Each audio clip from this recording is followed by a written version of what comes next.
Right, while I'm doing a bit of cooking, I thought I'd tell you about why I'm a vegetarian. I work in the building trade and I move from site to site and regularly share my lunch space with people I might not have met before. And discussion inevitably turns to food at some point after football and sex have been exhausted. Building site canteens are not over-endowed with intelligent conversation, generally, but so much so I don't want to get asked an intelligent question, I feel obliged to answer it. Being a vegetarian on a building site is a bit like being the only gay in the village, you know. People look at you with a certain amount of puzzlement and sometimes even pity. But sometimes anger in case I might challenge their right to eat meat. So I usually quickly try and explain that I'm not a rabid animal rights terrorist and that they can relax and enjoy their bacon sandwich. The most common question worthy of serious answer I'm faced with is why are you a vegetarian? There are many possible answers to this question because there are many reasons why I choose to avoid meat and fish. Perhaps my food choices are best explained by my personal history. Most people in the world, I was brought up by omnivorous parents. They did their best to feed me well and I grew up strong and healthy for the most part. I was not a fussy eater as a child and with a few exceptions ate pretty much anything if I was hungry. Around my 16th birthday I started working on a farm as a general farm labourer. A job which I enjoyed very much. It was a small mixed farm with grazing and 50 or so milk cows, some fattening calves, fattening lambs in the winter, a few chickens and for the Christmas market, and some fields of wheat and barley. The farm workforce consisted of the farmer and me, and the young lad who used to come in and help out part-time, in harvest time and when things were busy. I learned a great deal in that year of working on a farm, and one of the most important things I learned was how to enjoy work. But I also learned where my food came from and what the concepts of its production were.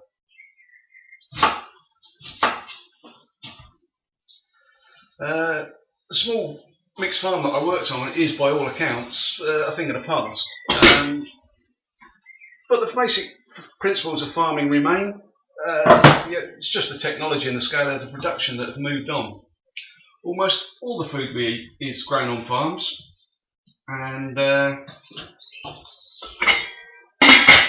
some of them are well run and some not so. It's not just all the food that we consume. It costs not just the money you pay to the supermarket or wherever else you buy it off of, but also has an environmental cost. And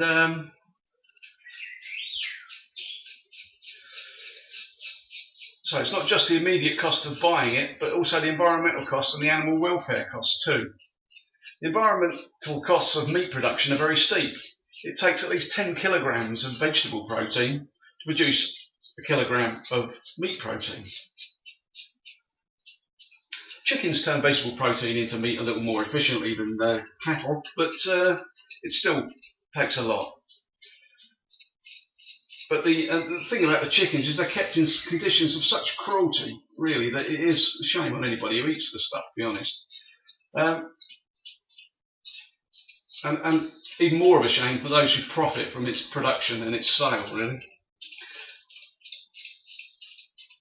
It is possible to rear animals for meat in a more humane way and produce a much better quality meat in the process, I guess.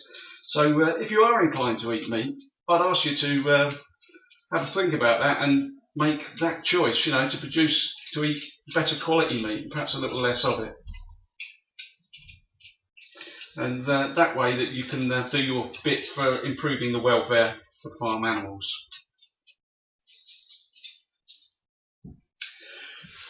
Right, a year or so after I was working on a farm, I was the lodger in a house of a young couple who were vegetarians.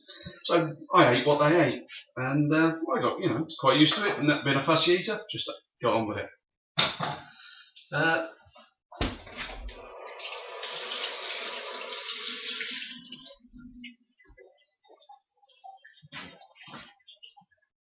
When I ate elsewhere, I ate meat, but I found that it had always been part of my everyday diet, but it was just no longer as palatable as it used to be.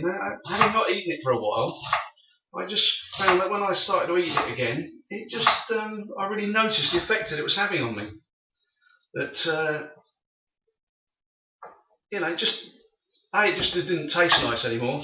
And after eating meat, I felt kind of torpid and slightly achy and like having a very mild hangover or something. Vegetarian food, by contrast, felt light and delicious and energising. Many people around the world are not concerned with what sort of food they eat. They're just concerned with getting enough of any sort of food to eat. And for them, the question of food choice does not exist. But for those of us living above the poverty line, we do have a choice. Most people wear similar clothes and speak the same language and eat the same food as their parents and friends. Fashions in food come and go like fashions in clothes. Wearing designer clothes, driving the right car are symbols of status in our society. And meat eating was, and still is to some extent, a symbol of being well off.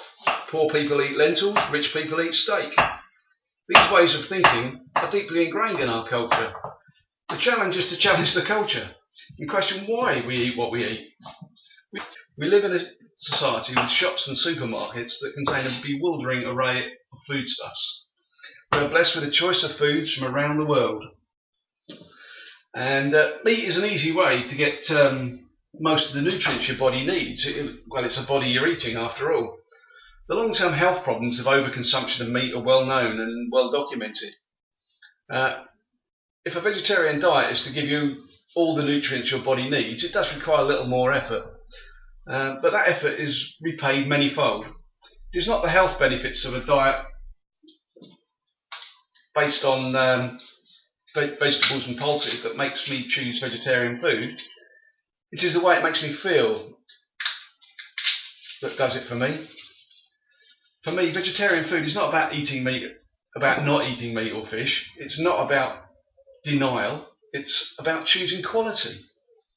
I have the choice to eat fresh and delicious or processed and packaged. For all the moral, ethical and environmental and sustainability arguments for vegetarianism, the real reason I choose it is because it's the best quality food I can buy. Why would I choose anything else?